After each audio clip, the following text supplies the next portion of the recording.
Dato საქართველოს მსოფლიოში ნომერ პირველი რეფორმატორია. ანუ მსოფლიოში არ არსებობს სახელმწიფო, სადაც ბოლო 5 წელიწადში იმდენივე და ისეთივე მნიშვნელოვანი რეფორმები განხორციელდა, როგორც საქართველოში.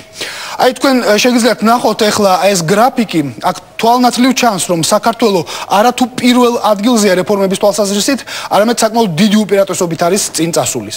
ეს რეიტინგი საერთაშორისო საფინანსო კორპორაციამ შეადგინა, რომელიც მსოფლიო ბანკის ერთ-ერთი ორგანიზაციაა. რეიტინგში საუბარია საქართველოზე როგორც ლიდერ ქვეყანაზე რეფორმების საკითხებში და იმ რეფორმებზე, რომლებიც გასულ წელს განხორციელდა.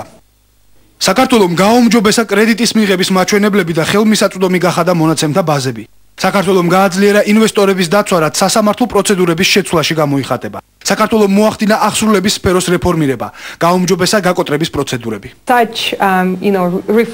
ძალიან დიდი მნიშვნელობა აქვს იმას, რომ თქვენი რეფორმების ტემპი შენარჩუნებულია.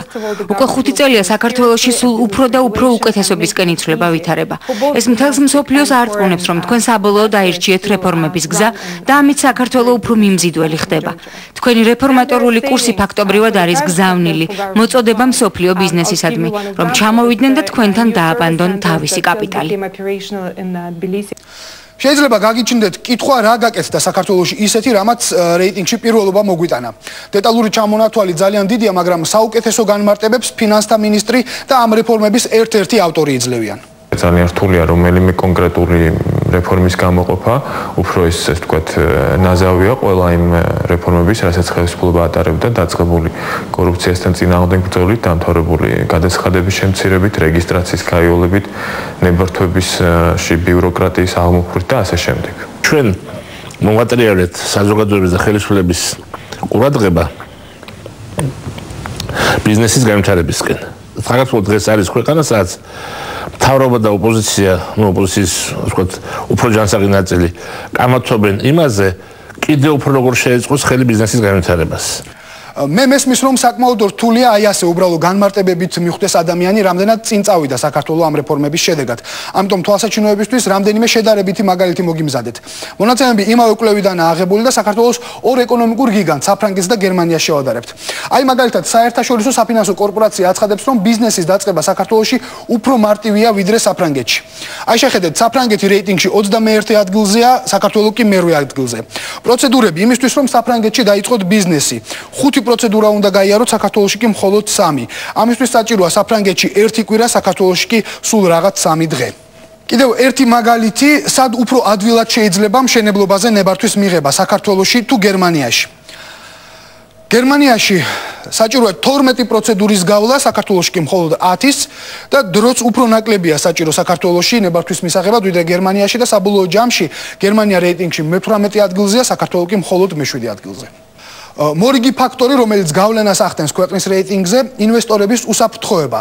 აქ რა თქმა უნდა საუბარია არა ფიზიკურ, არამედ ფინანსურ და იურიდიულ უსაფრთხოებაზე. ჩვენ შეგვიძლია შევადაროთ ერთმანეთს საქართველოს, საფრანგეთის და გერმანიის რეიტინგები. გერმანია ყველაზე დაბლაა რეიტინგში, ამ თვალსაზრისით ის 93-ია, საფრანგეთი 74-ია, საქართველო კი მე-20 ადგილზეა. ანუ საქართველოში ინვესტორებს შეუძლიათ უფრო უსაფრთხოდ იგრძნონ თავი ვიდრე საფრანგეთსა და გერმანიაში. და კიდევ ერთი რეიტინგი, სად უფრო ადვილია კრედიტის მიღება. ისევ საქართველოს, გერმანიის და საფრანგეთის მაგალითი, საქართველოში და გერმანიაში მდგომარეობა ერთნაირია, საფრანგეთი კი რეიტინგის 46 ადგილზეა. სულ საერთაშორისო ფინანსური კორპორაცია ქვეყნებს 9 მაჩვენებლით აფასებს და საბოლოო რეიტინგიც შეჯამებული მონაცემით დგინდება. და ის სწორედ ამ მონაცემებით გავუსწარით ჩვენ საფრანგეთსაც, გერმანიასაც, თითქმის მთელ ევროპას და სულაც 174 ქვეყნიდან 162 ქვეყანას. საქართველოს იმ ქვეყნების სიაში, სადაც ადვილია ბიზნესის კეთება, მე-12 ადგილზეა. აი შეხედეთ, ჩვენზე უკეთესი შედეგი აქვს სინგაპურს, ჰონგ-კონგს, ახალ ზელანდიას, დიდ ბრიტანეთს, ამერიკის შეერთებულ შტატებს, ევროპის რამდენიმე ქვეყანას და აი საქართველოს არის მე-12 ადგილზე.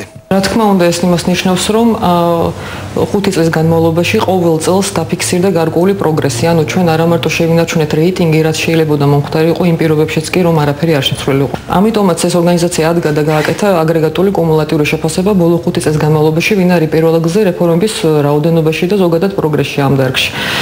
და მე მიმაჩნია, რომ ეს მაჩვენებელი ბევრად უფრო მნიშვნელოვანია. ეს ნიშნავს, რომ ინვესტორებისთვის საქართველო არის ერთ-ერთი საუკეთესო ქვეყანა ინვესტიციებისთვის, ბიზნესის განვითარებისთვის და მოგების მისაღებად. განვითარების პოტენციალი კიდევ არის, ცვლილებებია საჭირო საგადასახადო სფეროში და ეს რეიტინგი, რომელიც საქართველოში შექმნილ მდგომარეობას ასახავს, ბევრი ინვესტორს უბიძგებს, რომ ჩამოვიდნენ საქართველოში.